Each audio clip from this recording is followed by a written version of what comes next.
शरद पवारांनी अकोले तालुक्यातून संपूर्ण अहमदनगर जिल्ह्याचं वार फिरवलंय का? माजी आमदार वैभव पिचडांचं आता काय होणार? वैभव पिचडांची अर्थात पिचड फॅमिलीची आगामी भूमिका काय असणार? पिचड, लहामटे की भांगरे कोण विजयी होईल? पाहूयात सविस्तर. विधानसभेत ज्याला कोठे बसायचं हे कळत नाही त्याला खाली बसवण्याची वेळ आली आहे असं म्हणत शुक्रवारी शरद पवारांनी अकोल्यात फासे टाकले. शरद पवार तरुणावर डाव लावणार हे आम्ही यापूर्वीच्या व्हिडिओतच सांगितलं होतं. अमित भांगरे हेच उमेदवार असतील असंही सांगितलं होतं आणि झालंही अगदी असंच. अमित भांगरेंच्या पाठीशी उभं राहा असं आवाहन अकोलेकरांना करत पवार साहेबांनी आपल्या दुसऱ्या तरुण उमेदवाराची घोषणा केली. पवारांना आता तरुणांना सोबत घेऊनच विधानसभा निवडणुका लढवायच्यात हे आता स्पष्ट झालंय. आमदार किरण लहामटे यांच्या विरोधात शरद पवार आता अमित भांगरे यांना उभं करणार हे स्पष्ट झालंय. पण मग आता वैभव पिचड काय करणार हा मोठा प्रश्न आहे. अकोल्यात तिरंगी लढत होणार का? आपला बालेकिल्ला शरद पवार वाचवणार का? अजित पवार आमदार लहामटे यांना वाचवतील का? या सगळ्या प्रश्नांची उत्तरं शोधण्याचा आमचा हा प्रयत्न. नमस्कार, मी विजय गोबरे आणि आपण पाहत आहात अहमदनगर लाईव्ह 24. शरद पवार मागील 6-7 दशकांपासून राजकारणात आहेत. कोणतंही संकट आलं तर लढायचं कसं आणि जिंकायचं कसं हे त्यांना चांगलंच ठाऊक आहे.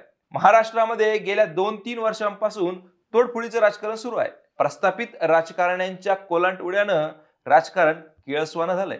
गेल्या वर्षी राष्ट्रवादीची तोडफोड झाली. या तोडफोडीमध्ये अजित पवार यांनी जवळपास 40-41 आमदार सोबत घेऊन सौतसुभा मांडलाय. मग स्वतःच्या राष्ट्रवादीला वाचवायचं, मोठं करायचं तर तरुणांशिवाय पर्याय नाही हेच शरद पवारांनी आता हेरलंय. गेल्या आठवड्यामध्ये तासगावमध्ये जात शरद पवार यांनी रोहित पाटील या 25 वर्षाच्या तरुणावर डाव लावल्याचं जाहीर केलं. आता शुक्रवारी नगर जिल्ह्यातील अकोल्याच्या शेतकरी मेळाव्यात अमित भांगरे या 25तील युवकाला प्रमोट केलं. शरद पवारांनी राष्ट्रवादीच्या पुढच्या प्रवासाची दिशाच आता जणू काही ठरवून दिली. या अकोल्यात झालेल्या मेळाव्यानं भांगरे कुटुंबाच्या गेल्या 3 दशकांच्या प्रामाणिक राजकारणाचं फळ दिलंय. अमित भांगरे यांचे वडील स्वर्गीय अशोक भांगरे हे राष्ट्रवादीचे कट्टर कार्यकर्ते, पिचडांचे ते कट्टर विरोधक. अनेक वर्षे एकाच पक्षात असूनही त्यांचं ज्येष्ठ नेते मधुकरराव पिचड यांच्याशी काही जमलं नाही. 2019च्या निवडणुकीमध्ये पिचडांनी शरद पवारांची साथ सोडून मोदी लाटेत भाजपचा हात धरला. या निवडणुकीत शरद पवारांनी पुन्हा वारं फिरवलं. जिल्हा परिषदेत असणाऱ्या डॉक्टर किरण लहामटे यांच्यावर डाव लावत पवारांनी सुमारे 58,000 मतांनी पिचडांचा पराभव केला. आता पुलाखालून बरंच पाणी वाहून गेलंय. राष्ट्रवादीत तोडफोड झाली. लहामटे यांनी देखील शरद पवारांची साथ सोडत अजित पवार गटात आपलं बस्तान बसवलंय. त्यामुळे पिचड आणि लहामटे अशा 2 विरोधकांसमोर यावेळी पवारांना लढायचंय.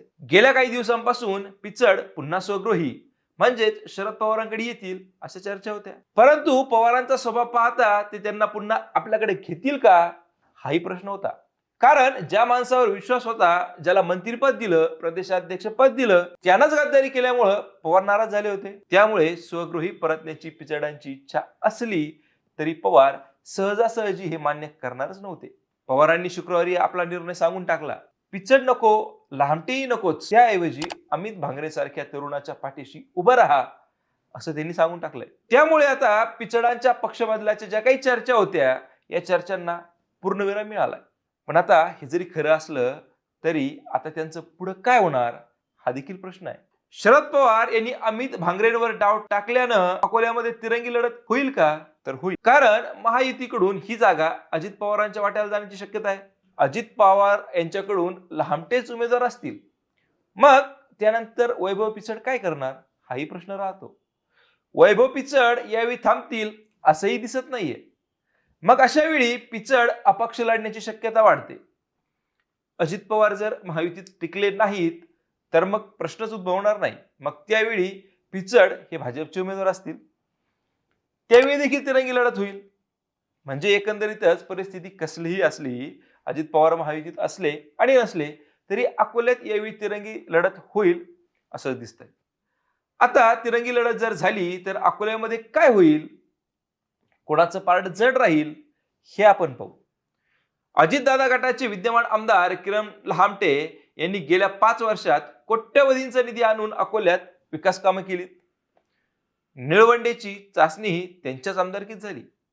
मागील 5 वर्षामध्ये आपल्या गटाला एक संघ ठेवण्यात लहामटे यांना यश आलंय. शिवाय अजितदादांना मानणारा मोठा वर्ग देखील अकोल्यात आहे. शरद पवारांच्या उमेदवाराचा विचार जर केला तर अमित भांगरे यांची पाठी कुरी आहे.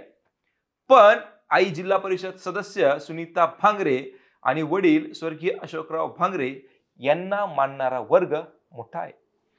गेल्या वेळी किरण लहामटे यांना निवडून आणण्यात भांगरे कुटुंबाचा मोठा वाटा होता.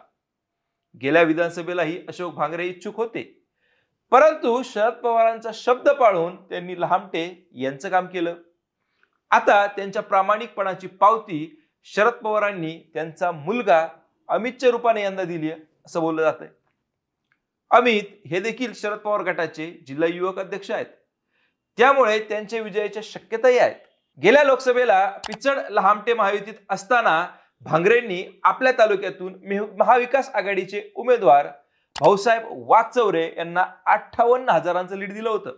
हे सगळं पाहता भांगरेंच्या विजयाच्या शक्यताही वाढतात. आता प्रश्न उरतो तो वैभव पिचडांचा. पवार यांची साथ सोडल्यानंतर पिचडांचे वासे फिरले, आमदारकी गेली, कारखानाही गेला आणि अनेक सहकारी संस्था यातून. गेल्या 5 वर्षात पराभवाशिवाय त्यांच्या हाती फारसं काही लागलं नाही. पण सहकाराच्या 2 पिढ्यांचा अनुभव पिचडांच्या पाठीशी आहे. वडील मधुकरराव पिचड यांच्यावर सध्या प्रकृती अस्वस्थ्यामुळे बरीच बंधनं आहेत. असं असलं तरी ते शेवटच्या क्षणी वारं फिरू शकतात हे देखील तितकंच खरं. शिवाय पक्ष म्हणून फडणवीस विखेंची मोलाची साथ त्यांना लाभेल, त्यांच्या पाठीशी ते उभे राहतील हे नक्की. आपल्या जुन्या कार्यकर्त्यांना पुन्हा ऍक्टिव्ह केलं तर पिचडही नक्कीच जादू करू शकतील हेही खरं. लहामटे, भांगरे की पिचड, तुम्हाला काय वाटतं? कोण निवडून येईल? तुमचं मत आम्हाला कमेंट करून नक्कीच कळवा. पुन्हा भेटूयात नवीन विषयावर. तोपर्यंत धन्यवाद.